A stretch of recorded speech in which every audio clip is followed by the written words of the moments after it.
Hello and welcome to another Patch Notes Rundown. I'm Brian and I'll be reviewing patch 7.13.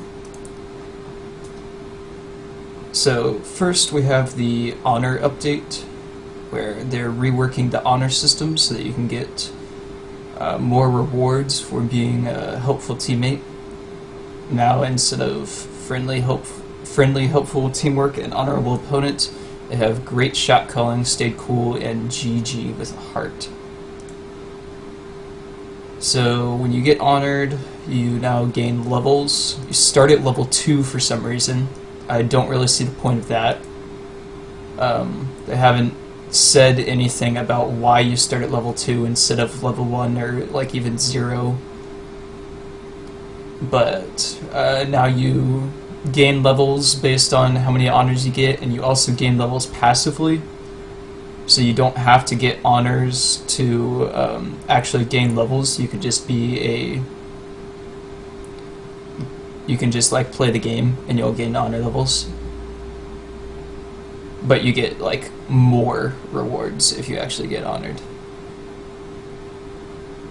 So before we go into champions, I want to touch on my previous tier list with Howla, looking at the god tier champions that I listed and whether or not Riot is nerfing them. So we have Fiora, Zac, Ahri, Caitlyn, Karma, and Janna. So those are the champions that I believe to be the best in the game right now, and we'll see if Riot agrees and has decided to nerf them. So first we see Galio got some damage reduction on his Q, 15, 20, 25, 30, 35, and they increased his AP ratio. That doesn't really do anything other than like when you build a lot of Doran's rings, it'll help a lot for lightning phase, but I don't think Doran's rings give enough AP to counteract that damage reduction, so I think it is just a straight nerf. That'll hurt mostly his laning phase along with this armor reduction. So Galio's laning phase gets a little worse, which is a good change to make for team fighting tanks. If they can't survive the laning phase or can't dominate the laning phase as well, then it's harder for them to get tanky and be effective in team fights. So this is the correct direction to go to nerf Galio. I think he did deserve nerfs. They also changed the channel timing on his ultimate. The total time is unchanged, so it doesn't affect that much, but you basically stay on the ground longer and you're in the air for shorter. Gnar increased the base damage on his Q, and this is a really big change. Increased his Mega Gnar jump to 600 range, so he can jump a lot farther now, especially if he gets the bounce off in mid-transformation. So he can jump a lot farther now. So these two changes should help him a lot in the top lane, actually. He should jump a couple tiers up. He'll probably be a pretty good top laner now. He does pretty well into the other top laners too. Like, he'll do really well against Galio and J4 and Gragas. I'm pretty sure he does well against Renekton as well. So yeah, Gnar probably be like tier 1, tier 2 off these changes. That's pretty good. Kennen changing his scaling and damage on W. So it now has base damage and it scales with bonus AD. Okay, so they're taking away AD Kennen. They're making him AP again, or at least trying to. So Runon's doesn't stack his W faster. That's the same change that they made to Caitlyn like 2 patches ago. So it's good that they're keeping the consistency with that and changing the other champions. But his W now has an AP scaling, and it only scales with bonus AD instead of total AD, which is good because the typical AD Kennen build doesn't have a lot of bonus AD. Like, you don't build a lot of AD like Infinity Edge and stuff. It's mostly just attack speed and Frozen Mallet. So he doesn't get much benefit off of building the on-hit build anymore.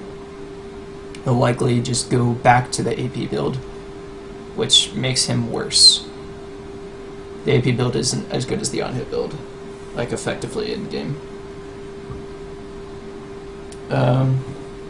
Kha'Zix's changes, I didn't expect him to get changed. I thought he was in a pretty good place. Changed his isolation damage and taking off some of the base damage, so he does better against isolated targets and slightly worse against non-isolated targets. So he'll be better at dueling and better at clearing. His first clear will be a lot better because you can go like red buff, grump, blue buff, and he'll be able to do that really fast since he does 65% increased damage against isolated targets, and those are the 3 isolated camps. So his early game actually gets a lot better off of this.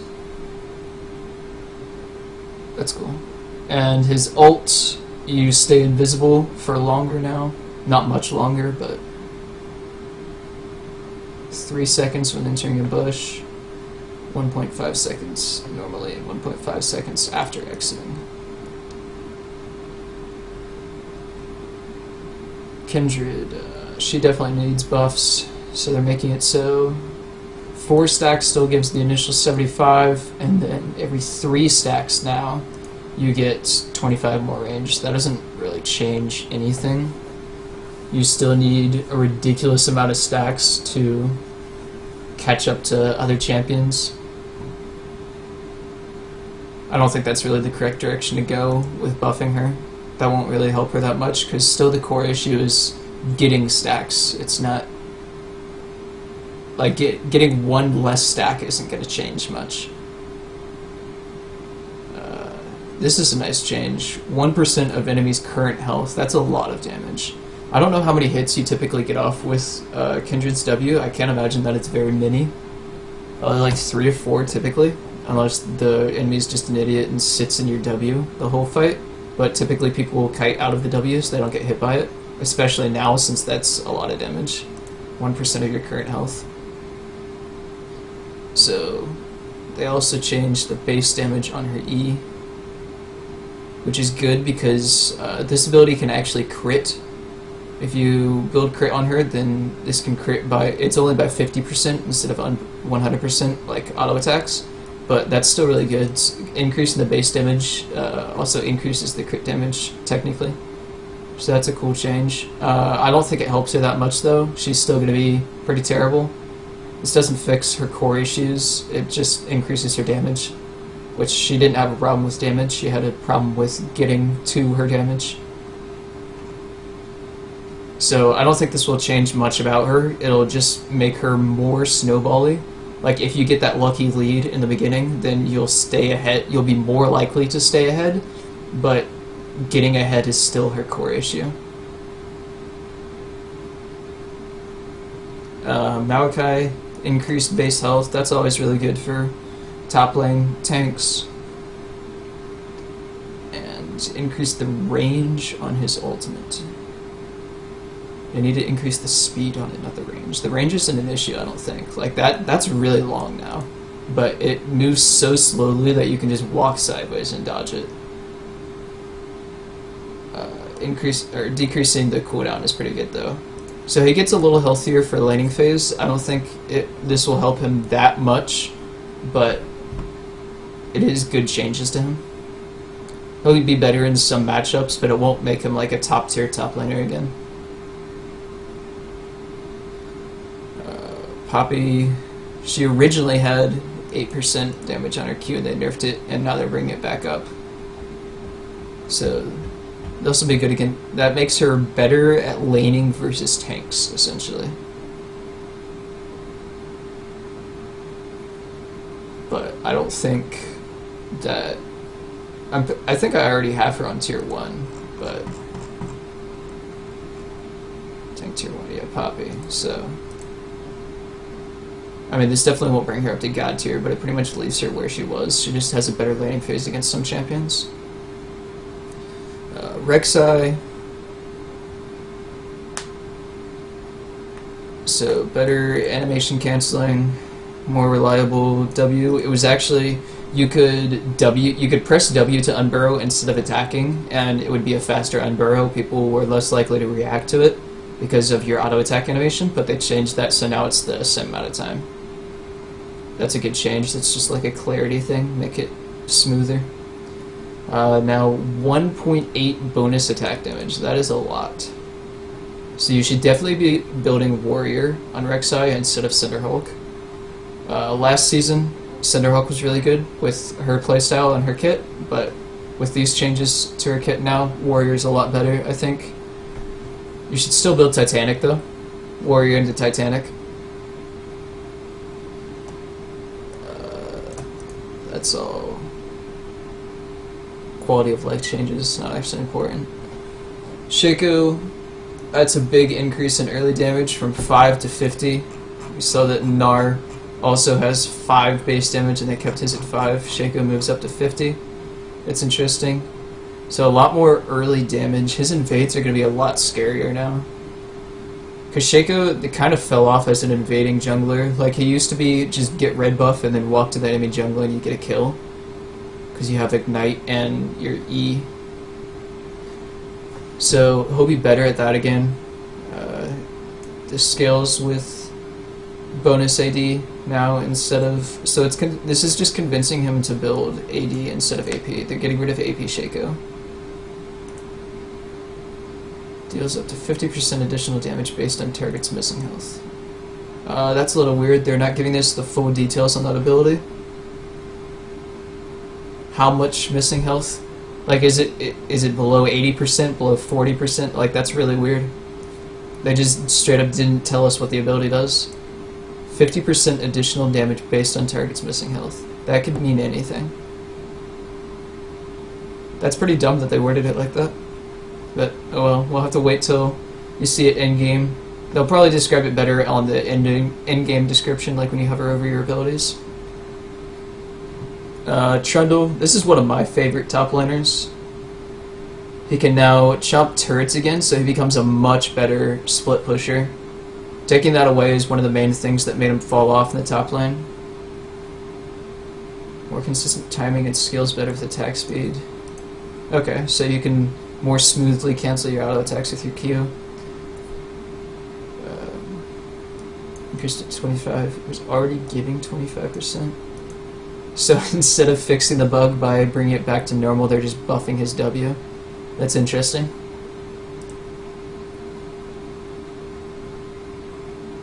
I wonder if it's one of those things where they couldn't figure out what was causing the bugs, so they just said fuck it and increased the actual effects of the abilities. That would be pretty funny. But I don't know. They could just have decided to buff it and it was coincidence that it was already giving that. I wonder how long it's been giving increased healing though. Like, that's an interesting bug to have happened. But that's a pretty good change. That goes really well with Dorn's Shield. So you can take Dorn's Shield to the top lane and then just throw your W down after you get attacked, and it increases the healing by 25%. So that's a really nice change for his laning phase. So he'll stay healthier in laning phase, and he'll be better at split pushing after laning phase. So Trundle probably goes up in the tiers a lot too. He'll probably be a pretty good top laner. Especially against things like Galio, because his ult just negates the tank entirely. So that's pretty nice. Attack lockout now scales down with attack speed.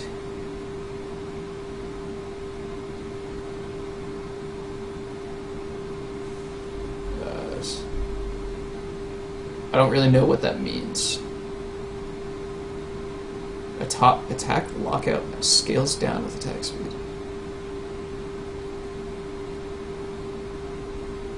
Oh, okay. So it changes her auto attack animation lockout based on attack speed. So the more attack speed you have, the smoother your auto attacks become. Okay, that makes sense. So it just makes the champion feel better to play. This is probably the best change I've ever seen to a champion. Rammus's dance now scales with attack speed. So the more move speed. So the more move speed you have, the faster your dance is. They made a similar change to Master Yi earlier this season. So now they can have Rammus and Master Yi can have dance offs with their full move speed builds.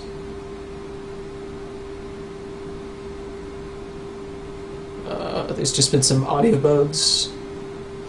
Now we're on to items. Changing the build path of Abyssal Mask from Spectre's Cowl to Catalyst. So it's another Roa, it's another Rod of Ages style item. Increase the total price by 100. No longer gives health regen, they increased the health, now gives 300 mana, and lowered the MR. And you get the Catalyst passive, obviously. That's strange. So what are they trying to...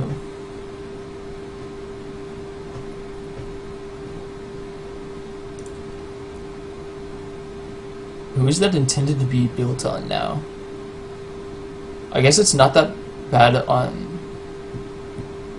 Wait, did they take away the increased magic damage to targets around you? Or are they just not mentioning it? I hope they're just not mentioning it. If they took that away, then this item's useless. But now it's just better on... This would be pretty good on Karthus, actually. Karthus and Asol might look at this instead of Banshee's Veil.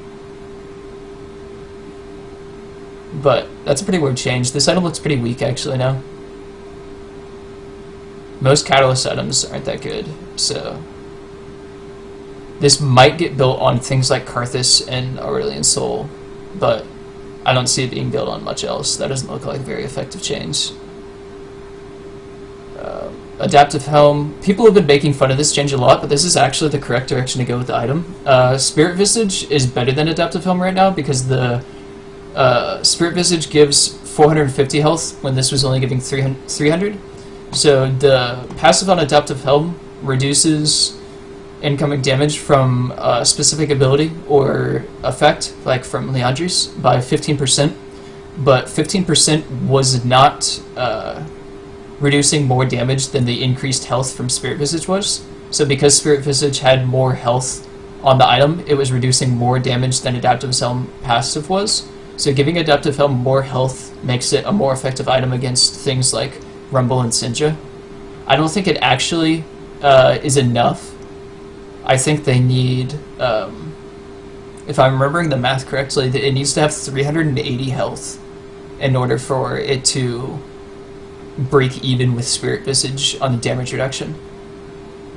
So it needs at least 30 more health in order for this item to outrank Spirit Visage against things like Rumble and Syndra. Because the original math before this change was that you needed to take over 1,000 damage from a single ability in order for Adaptive Helm to be more effective than Spirit Visage, and that was pretty much only happening with Kog'Maw W and Cassiopeia E when you're a tank, obviously. Like, you can take more than that amount of damage against Syndra and Rumble if you're squishy, but if you're squishy, you're not going to be building either one of these items, so that doesn't matter.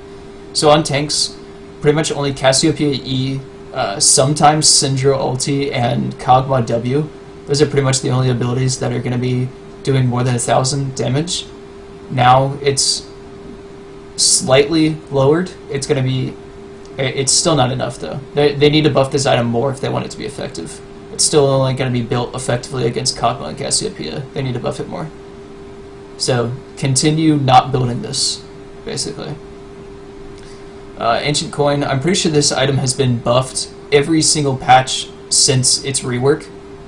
I think the rework was really ineffective. It gives a bonus level after you collect enough coins, but at the point that you get the bonus level, it's usually around 8, 9, 10 level. So that doesn't really matter for supports, because at that point you're already a level or two lower than everybody else in the game. So getting a bonus level when you're already 2 levels down does not change anything. So I think they're going in the right direction. I mean, unless they make you gain 2 levels, then it's just gonna suck. So giving it a lot more gold generation than the other support items is the correct way to go, in my opinion. So now you get 25 gold and more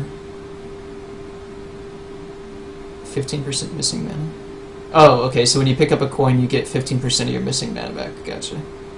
That's a pretty good change. That's a lot of mana. That might give more than Stealth Thief's now. I don't quite remember what Stealth Thief's numbers are.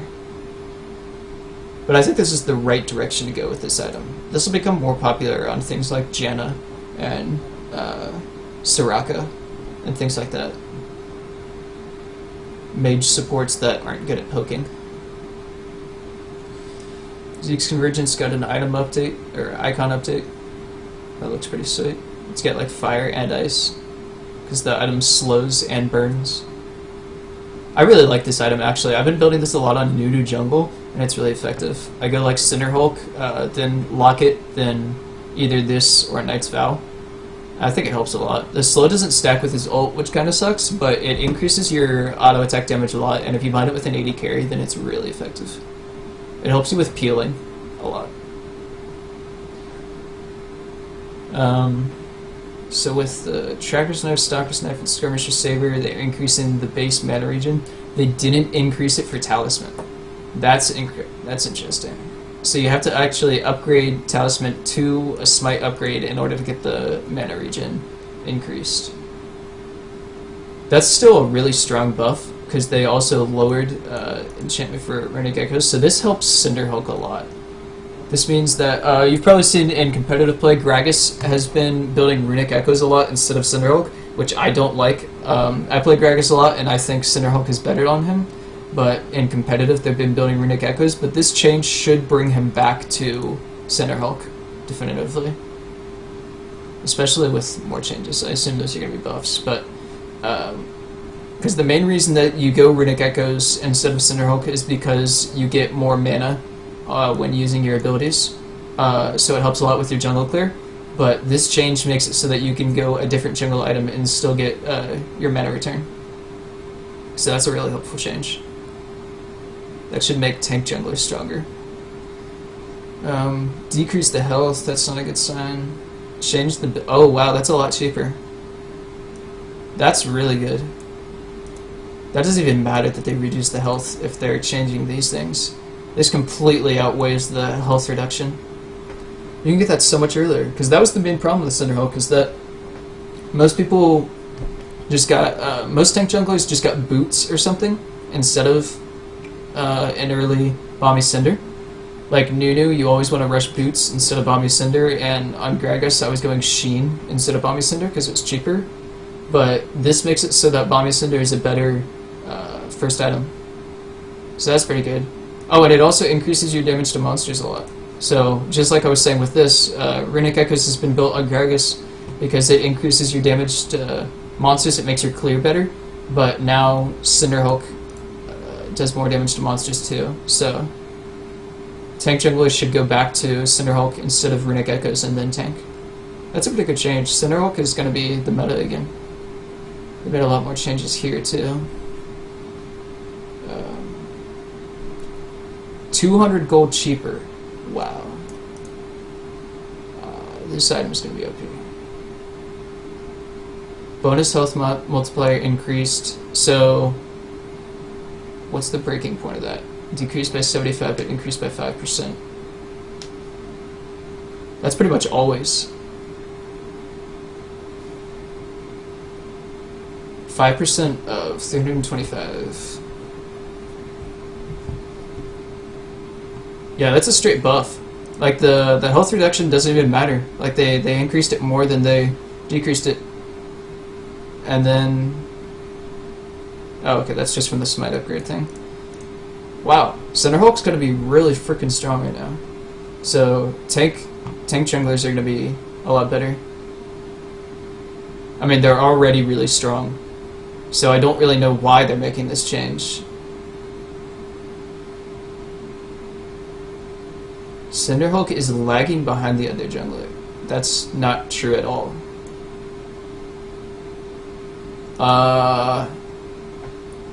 Okay, so I like these actual changes, but the basis of these changes is completely stupid. Cinderhulk is not... Cinderhulk was already the strongest jungle item, and now they're just buffing it. This is a very good time to be a tank player. They also changed Sunfire Cape, because Bomby Cinder is cheaper, so they have to add another Ruby Crystal into the build. Doesn't change the total price or the stats though, so that's cool. Herald gives more gold now. Tank junglers are gonna be broken. This makes Zac even stronger too. When Zac's already god tier with like a 100% ban rate. Nearly. Rotating game mode.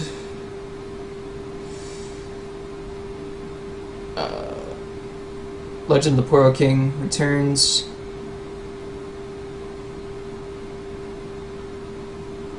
Wait, they're doing it 2 weeks in a row? That's weird. Don't they normally do like a different game mode every week? But they're doing Legend of the Poro King 2 weeks in a row. That's weird. I don't think they normally do that, but I don't really pay attention to this. I don't play the rotating game modes. But I know a lot of other people do. They added more tips, that's cool. I pretty much, most people already know most of the tips that they give out, so adding 120 more tips, that's a lot. That'll be interesting to watch what the new tips are. I'll be waiting for a list. Somebody on Reddit will probably come up with a list of all 120 tips. Somebody that just mindlessly plays League all day and memorizes all the tips or writes them down.